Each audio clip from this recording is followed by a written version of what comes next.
যে মসজিদে হারামে 1 রাকাত নামাজ পড়লে 1 লক্ষ রাকাতের সওয়াব পাওয়া যায়। এটা হাদিস। মসজিদে হারামের মধ্যে, মসজিদে হারাম কোথায়?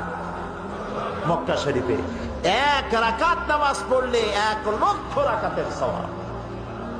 একবার আল্লাহ বললে 1 লক্ষ বার আল্লাহ বলার সমান। 1 খতম কোরআন শরীফ পড়লে 1 লক্ষ বার খতম করার সমান। সাহাবায়ে কেরাম জানতেন না? অবশ্যই জানতেন। এই ইবাদতের জন্য তাদের লোভ ছিল না? অবশ্যই ছিল।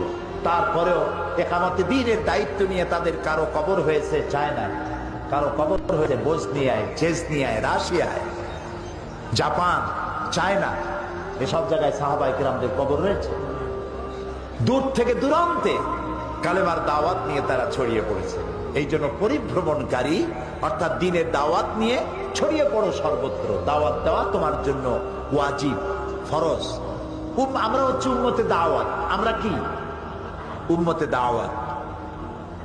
কিয়ামতের দিন কোন মানুষ যদি আল্লাহর দরবারে দাঁড়ায় বলেন, আয় আল্লাহ রাব্বুল আলামিন, আমি দ্বীনের দাওয়াত পাই নাই, ইসলামের দাওয়াত পাই নাই, কোরআন হাদিসের দাওয়াত পাই নাই,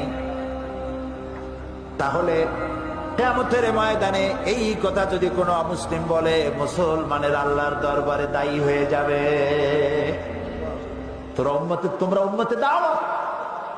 প্রিয় ভাই সব, আমরা নামাজ পড়ি, কিন্তু আমার প্রতিবেশী নামাজ পড়ে না। আমি কি তাকে কখনো নামাজের দাওয়াত দিয়েছি? আমার প্রতিবেশী সুদ ঘুষের মধ্যে লিপ্ত আছে, আমি সুদ ঘুষ খাই না, এর কাছেও যাই না, আমি কি তারে বাঁচাইতে চেষ্টা করেছি? যদি না করে থাকি তাহলে এই দাওয়াতের হক আমি আদায় করতে পারি নাই। লূত আলাইহিস সালামের কওম, এই কোরআন শরীফের মধ্যে আছে, আল্লাহ তাআলা বলছেন তার কওম যে বদফেল করেছিল, সেই বদফেলের কারণে আল্লাহ তাআলা গজব দিলেন। জিবরাইলকে পাঠালেন, জমিনটারে উল্টায় দাও।